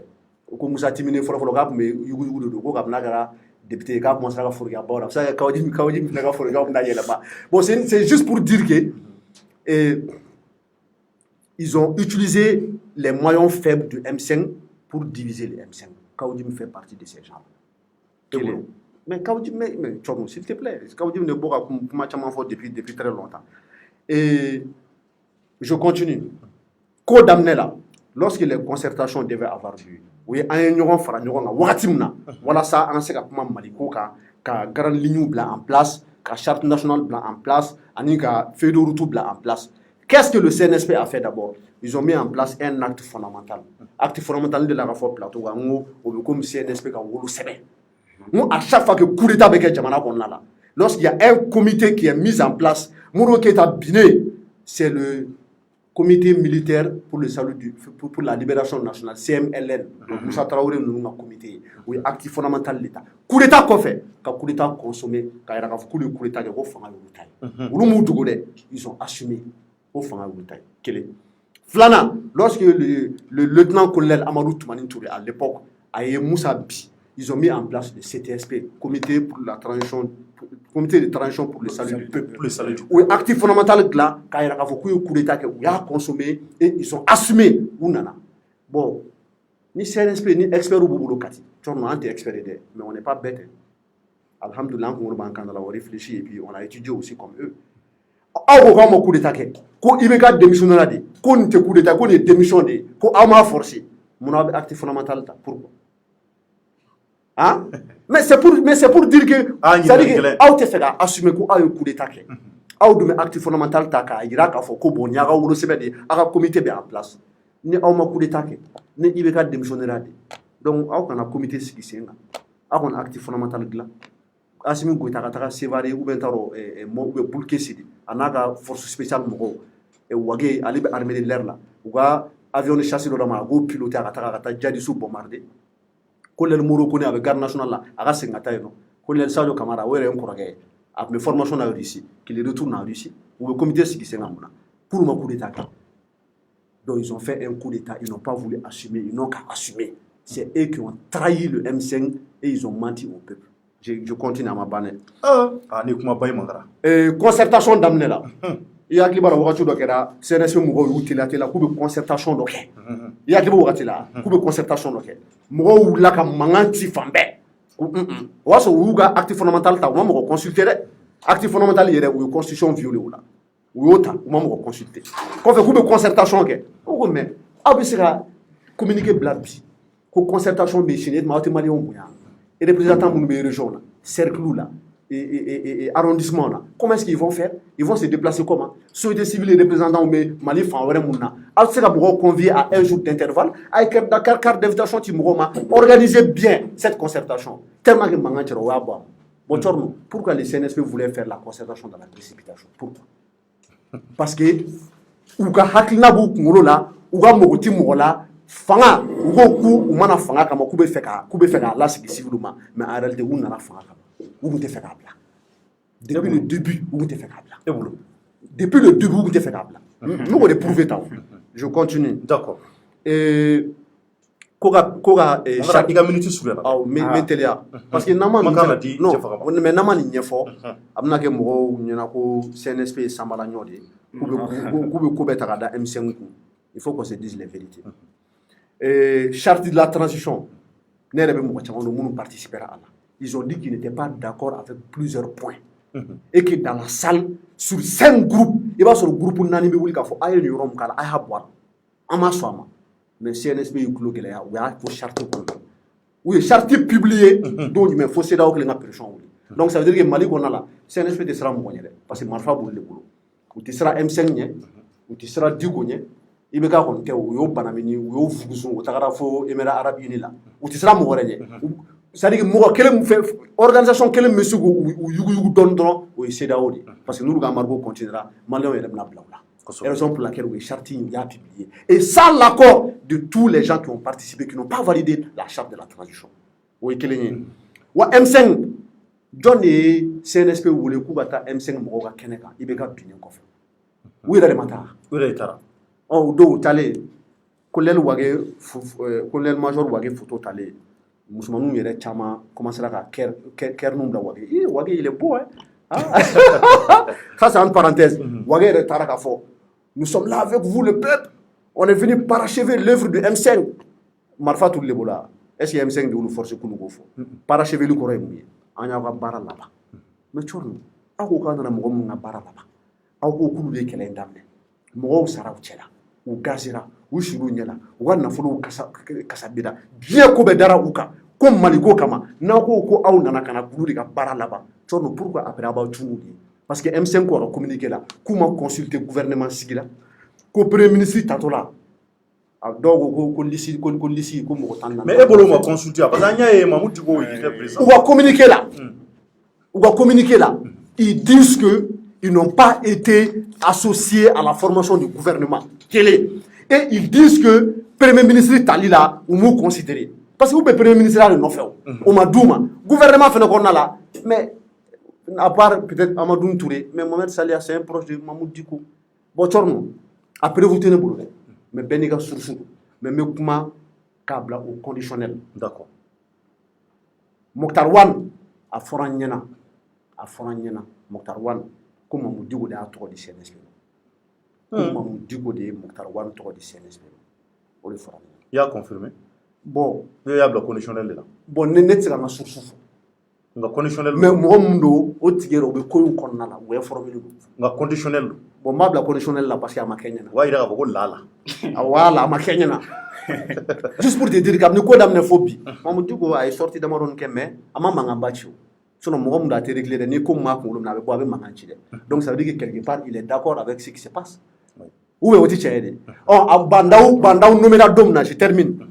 a fɔra ko salle kɔnɔna la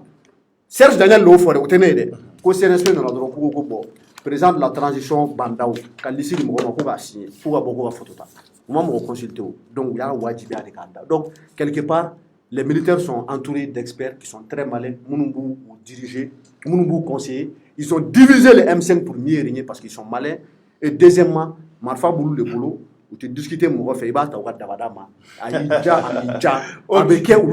D'accord, Magara, merci. Donc, la dernière phrase, c'est quoi? Kafoko qui a trahi les M5, ou bien M5 leader, c'est le CNSP qui a trahi les M5. Jeff, oui, Torno. Comment bibolo, il y a Magara comment mais il y a un sujet flanant rapidement. Donc, il sait que Mousroka fera Mangara Taka. Il y a un moment où il y a un Jimmy Srafe. Walma, il y a un Mata Jimmy Srafe. Torno, maître fou. A intervention a braga intervention ke sa braga explication di nya belame mais sauf que mba fe ka yoro ni fitin do fo yani ngata kuma damene la ya essayer ka fo ko no ko shogel nu mena comme si ou kanga position politique ne mo fore ça dit je parle de leur expérience mumbula CNSP mo gon nu to ko ere braga mo fo ma fo ko surasi munu flene ngon nu to ko be M5 la nous to ma boga fo ko way ko surasi munu flene ko expérience fo tout là ko lu bolo ko jamana be diriger to na ka diriger te donc ça revient à ce que je dis peu importe ça dire que surasi nous ga fait mais torno expérience mbe shogel ne mutagala o te surasi nous na en matière de politique je parle je précise et au temene ngo fait et directeur yo kuma do fo mais torno il revient à ce que moi je dis ne kodi ngo M5 RFP mo CNSP ku trahi sa akake ko CNSP ku trahi mais yani CNSP ku trahi ulu yere dama de ñogon trahi folo ulu yere dama de ñogon trahi folo et adama gara kuma do la ne mo fo aya fo sisan ko de sira ale a me do dala ka fo ko Mokhtar Wani no de premier ministre yi mun sigilen banguna torno ka fo ko o tigi ko a choisir Imam Mahmoud Dicko de fait Imam Mahmoud Dicko dunte ma gansan M5 RFP la Imam Mahmoud Dicko join c'est l'autorité morale du M5 RFP. L'autorité morale du M5 RFP. Donc, ni M5 Chilen Kunte, comment est-ce que l'autorité morale du M5 RFP peut se permettre de choisir quelqu'un d'autre? Ah, ko ira banda ou la ko ko premier ministre. Ah, bon, allez ma foko comment jorno hala ale ka kuma ta ngunu ka chama bewu. Et puis en plus, il dit que Kaoudjim de ko tnya trahison ko Kaoudjim de trahi. Mais Issou dans un regroupement là, ni jama farla ñogon ka torno ibega ga M5 RFP mo ye marche mun ke fo kata fo ko ibega taraka bo fangala iba kala ma go torno ko ni fara ñogon kante ni mo kunte ka kuma nu yere dama nu ñogon te c'est à dire ni o kunte torno o kunte ko ka mouvement kunte na ni force sur fo kata fo ko ibega tara je te donne un exemple au cours même de wakati muna M5 RFP mo ko kumbe kele re chama che konnala anya ye Clément Voko Bora ay kuma chaman fo mais uya wele kana on l'a fait appel ka wele kana parce que wakati asuro M5 RFP mo ko kun soudele no torno u yere dama kun soudele no ye Clément wele kana ka bla réglika ko Clément yere d'ailleurs u ba bo comité stratégique konna la u ba boy pour que dorénavant ne kuma mu fait mu meteme au wakati le M5 RFP était une organisation c'est-à-dire que était une organisation sérieuse à l'époque parce que o y'a sɔrɔ u bɛɛ da bɛ file kelen na mais torno ne ye kuma kelen de fɔ n ko a ka kɛ CNSP mɔgɔw taara sa mais n'i y'a ye CNSP fanga sɔrɔ k'olu taara parce que olu yɛrɛ bakun de ye ɲɔgɔn taara fɔlɔ hali u ka autorité morale yɛrɛ l'autorité morale du M5 RFP l'imam Mahmoud Dicko a laissé ale yɛrɛ ye M5 RFP bila ne bolo tɛ o torno o bɛ kɛnɛ kan l'autorité morale du M5 RFP a ça dit fin do be malin flene quoi torno même mo fait ani na tigila mo na filanta fa yana ko karsa I filila o ça dit malin te son o de ma quoi mais na ni malin be ma fait al na tigi fila ka fo ko karsa fila torno o ti siga fo ni malin ça dit no fo malin we do be fa ne banen de daiga alors que ala e ma da torno ma shi ma dafa. Mais le M5 RFP a été délaissé par leur autorité morale. Peut-être il y a des gens même au sein du M5 RFP où pas donner mais peut-être que Outna sont à fond de façon publique. Et tu as dit collège de désignation Munkera, à collège de désignation n'a fora de ko ou comité CNSP Muro pour communiquer avec Asmi Goïta, le vice-président de la transition. Quand il est sorti à la télé, il dit quoi? collège de désignation kɛra cogo mun na mɔgɔ minnu kun représenté mun na n'a bɔra ka o représentant fo il a dit que le M5 RSP était représenté par 2 personnes Choguel bɔra ka communiqué kɛ k'a fɔ ko wayi ko Assimi bɔra ka mun fɔ ko télé la ko lui il demande ko M5 RFP mɔgɔw kun tɛ k'olu ka autorité morale taara ko lui-même l'autorité morale du M5 RFP a été surpris k'a ye k'a fɔ ko olu ka représentant n tɛ yen. Mais je pense que Tornoa n'a pas autorité morale tara au sugu la au kene sugu kan surtout le M5 RFP ni tse ka M5 RFP fo ka so imam Mahmoud Duko to fo muna imam Mahmoud Duko ma fo ko boko désignation itena sika ke parce que M5 RFP te kene kan étant donné qu'il est l'autorité morale du M5 RFP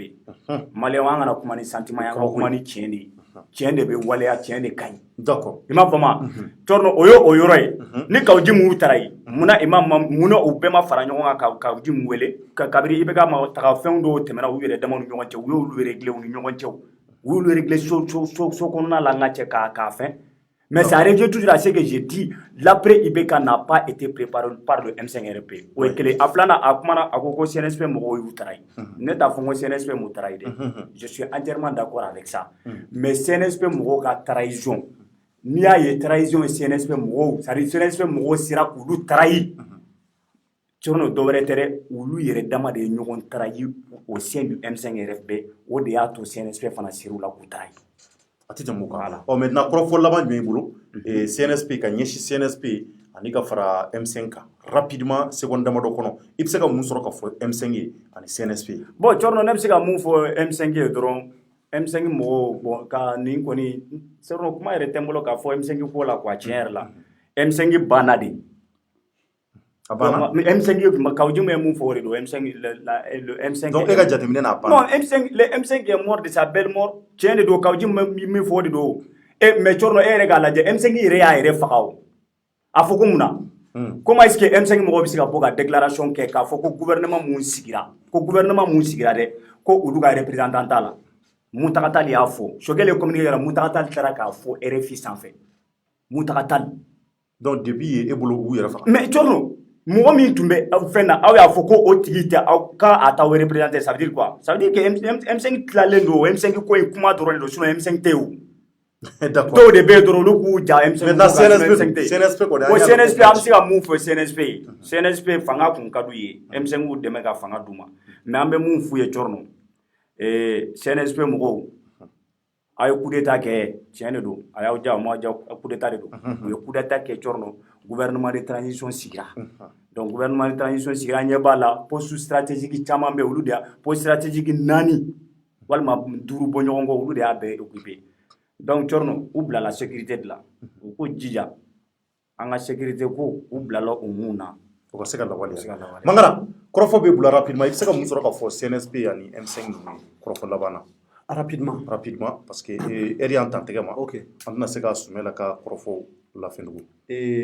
ni i ye M5 document ta k'a lajɛ chaque fois que u bɛ déclaration kɛ o y'a sɔrɔ M5 kun kɛra sangawuli ye u b'u tan fila fili la et pourtant à l'époque Mamoudou Diko était toujours l'autorité morale du M5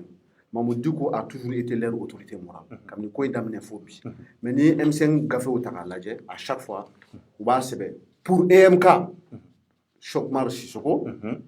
pour les FSD Dr Choguel Kokala Maïga pour la CEMAS coordinateur général Issa Kawjim donc Tchorno nous savons tɔgɔ tɛ kɛ liste kan à chaque fois qu'il avait signé décision bɛ ta ni Kawjim ko pardon ni Choguel Maïga ko u ka fɛ comité de désignation in na ko e n'était pas représenté ko olu ka autorité morale de tun bɛ yen nɔ il a raison de le dire o ye kelen ye parce que mɔgɔ wɛrɛ tun tɛ n'a bɔra Imam Dicko la Imam Dicko est au-dessus du M5 a tɛ M5 kɔnɔ dɛ mais a bɛ M5 sanfɛ de hali u ka papier la a tɔgɔ t'a la o ye kelen ye filanan n'a fɔra k'u ka mɔgɔ tɛ fɛngɛ kɔnɔna la gouvernement kɔnɔna la c'est parce que d'habitude maa minnu bɛ signature kɛ au nom de M5 RFP ka ni kɛlɛ in bɛ kɛ légalement qui ont leur responsabilité engagée olu si tɛgɛnɔ ma bila la wa nin tɛ Muntaka Tall ka kuma nin tɛ Choguel ka kuma ye EMK mɔgɔw Espoir Mali Kura n'u ka ɲɛmɔgɔ ye Chokmar Sissoko ani Musa Sengo ninnu olu ko le M5 RFP n'a ni donné de nom ni participé à la composition du gouvernement nin tɛ Choguel ko kuma ye dɛ Choguel le nin fɔ yɔrɔ Muntaka Tall ma nin fɔ D'accord. Bon, pour terminer avec trahison yoro, janfa yoro. Maintenant, mun fo je faga. Kon trahison bora M5 de kona. Nous refons une trahison bora peut-être que Kaojim de Ake, mais alou n'était jigi M5 mola, mais jigi CNSP là. Je vais m'expliquer très brièvement en 30 secondes. Mais métaphore donc. Une minute. Lorsque l'Allemagne a attaqué l'Union soviétique, l'Union soviétique a retourné allemand kama. Ou sengane ha, ou que l'on retourne allemand kama. Il va y avoir oui, Allemagne armée la Wehrmacht, c'est-à-dire qu'on point faible yoromi.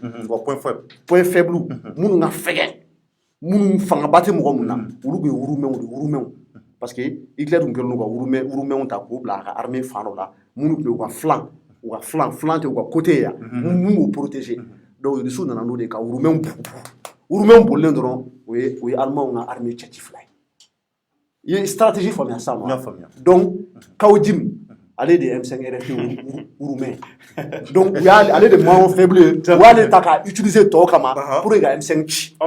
Pour terminer,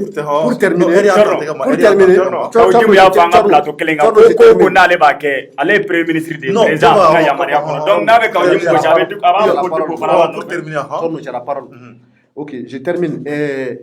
Pour te dire que CNSP fait des fangas kadouye, on en a fanga de kama. Poste stratégique. Nani ou be dou ou be utay bandaw c'est là où ma fokute sorasi fait fangala ou ma sorasi ta nga utara sorasi koron no fait bandaw ga gluki sans fait là o yo furgiya dugmana ou va fuma ko tende combat o de bolani arrangersi donc il est moitié militaire moitié civil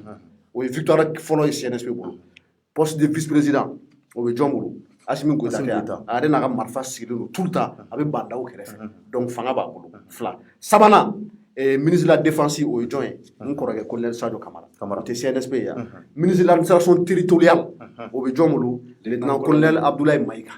Bon, on est élection organisée. Président Kora Moumenani, le lieutenant-colonel Abdoulaye Maïga. Aller de bien superviser de A à Z. Donc, ma foi, il faut que CNSP n'a pas marqué. Na, ou les gars, lieutenant colonel, ou l'administration territoriale. C'est pas à ma banne, on va continuer. Mourou connaît, colonel Mourou connaît, au ministre de la sécurité. Et lieutenant, colonel major Ismaël Ouaké, allez ministre de la réconciliation. Donc, Tchorno, ni ministère basse, allez vice-président, on est CNSP. Donc, où on a,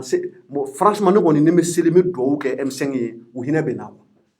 Malikoro le ou Hinebena parce que CNSP n'a pas qu'à confessera nous kula, qu'à faire bien meneula. Ok, Mangara, merci beaucoup. Avi refoli wala imando. Mali on a foli bibla awiye ka ope fo ka wala imando de wati na Mali kono ani Mali koka eri anta antegama o sababu la anta seka sujet flana déborder. Donc amba fo awiye ali bi Maliko alaka konya ka di ama alaka anga jamana ja anga la nyini ko ne munye Malika seka yirwa secteur damado munu be no lu toucher mais no l'éducation sécurité ani ka fara justice nu fo ka ta fara kala fli hukumu ka ami la nyinde ke alaka ulu be sabati donc ka fo awiye awdenge ani abalma ke ko chorno nje ngeme ka wuleli kumbla Yusuf Mangara parce que ale kun ngeme ka wuli ka joke ka analyse do nyini ni kununa ani ka fara Mamadou Jeff ka defana kuma kirafea donc amba fo awiye alaka dugu nyumanje akambe watu wele merci à toutes et à tous.